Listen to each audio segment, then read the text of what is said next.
يقول أهل العلم: خاب وخسر من رجحت آحاده على عشراته. يعني الحسنة بعشر أمثالها والسيئة واحدة، ومع ذلك ترجح السيئات على الحسنات. هذا دليل الخيبة والحرمان والخسران. خاب وخسر من رجحت آحاده وزادت على عشراته. ففضل الله جل وعلا وكرمه وجوده يجعل الحسنة بعشر أمثالها، هذا أقل تقدير، وإلا فالله جل وعلا يضاعف إلى 700 ضعف، وفتح لنا أبواب وآفاق توصلنا إلى جناته ومرضاته، وضاعف لنا الأجور على أعمال يسيرة. يعني لو أن الإنسان يكثر من الاستغفار بحضور قلب لا مع الغفلة واللهو لكان له شأن غير شأنه الذي يعيشه.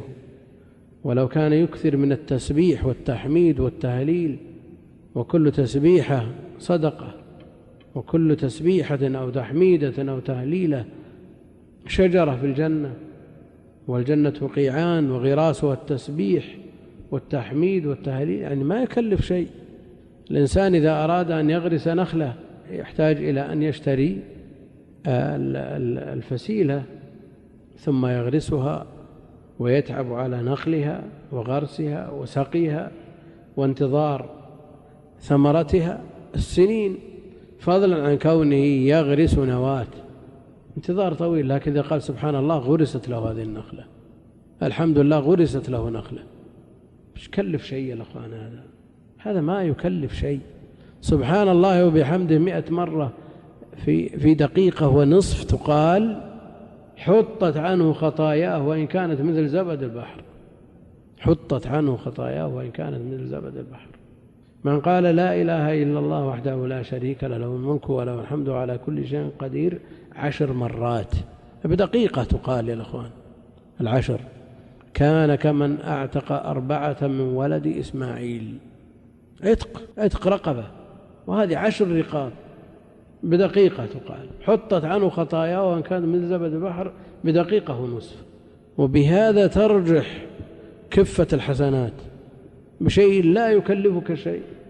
ما أمرت بأخذ مسحات على تدفك وتذهب إلى البراري والقفار من أجل أن تغرس شجرة ليغرس لك بدلها شجرة في الجنة، وأنت في فراشك، وأنت في طريقك، وأنت جالس في مجلس يكثر فيه اللغط والكلام في أمور الدنيا، بإمكانك أن تقول سبحان الله وبحمده سبحان الله العظيم.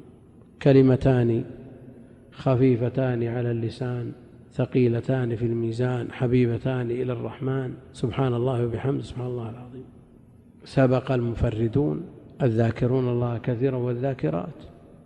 فالذكر يا أخوان لا، هذا لا يكلف شيء، وبه ترجح كفة الحسنات. فأما من ثقلت موازينه فهو في عيشة راضية.